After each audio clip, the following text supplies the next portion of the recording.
This is a prison that even fugitives would want to surrender to at first sight, and a place that makes overworked employees want to willingly go to jail. The inmates live in 360-degree ocean view rooms with no blind spots, and eat purely organic, healthy meals. They wake up at 9 a.m.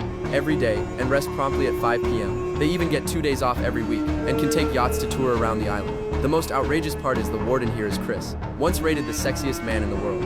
One day, a prisoner named Jeff is transferred to this prison. He crashed into a tree while driving drunk, causing his wife to die on the spot. So he is sent here for rehabilitation. Here he doesn't have to do any physical labor. He only needs to voluntarily implant a portable chip box in his lower back. By cooperating with the warden on various chip experiments, he can enjoy this paradise-like life until his sentence ends. There are many types of chips tested here. For example, the laughing chip.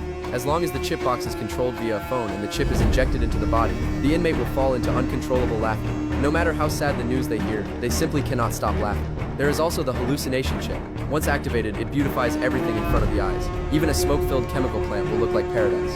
The inmates know they are lab rats, yet they show almost no resistance, because Chris treats them with extreme respect. Before activating any chip, he always asks if they consent. Only after receiving a yes does he proceed. Even he has implanted a chip box in himself. Not long after, Jeff becomes close friends with Chris. One day, Chris takes him into the lab to test a new chip, the love chip. Jeff immediately understands that it can make any two people fall in love. Soon another test subject is brought in. She speaks harshly and clearly despises Jeff.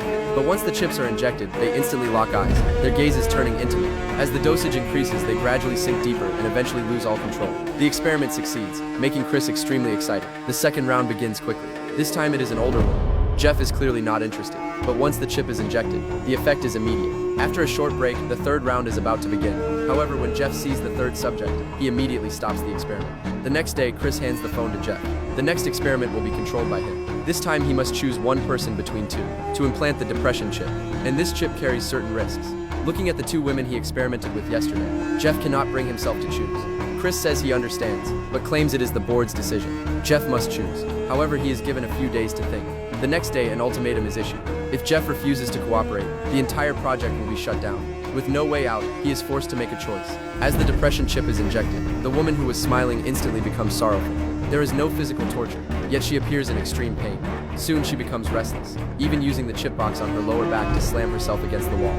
An accident happens, the chip box loses control, and the dosage skyrockets. Before Chris can react, the woman collapses on the spot. He immediately rushes in with others to rescue her. At this moment, Jeff notices a key on the ground. He quickly opens a drawer and finds Chris's notes. There are two critical pieces of information. First, the so-called board does not exist at all. Chris is the sole controller. All decisions are made by him alone. Second, inside every chip box there is a hidden red chip, but its function is not explained at all. At that moment, Chris suddenly senses something wrong and rushes back. Seeing Jeff acting normal, he relaxes slightly. However, after Jeff leaves, he coldly orders, when changing Jeff's medication tonight, increase the dosage of the red chip, double it. They think they are serving a sentence, but in reality they are carefully raised test subjects. And the thing truly imprisoned has never been the body, but the mind.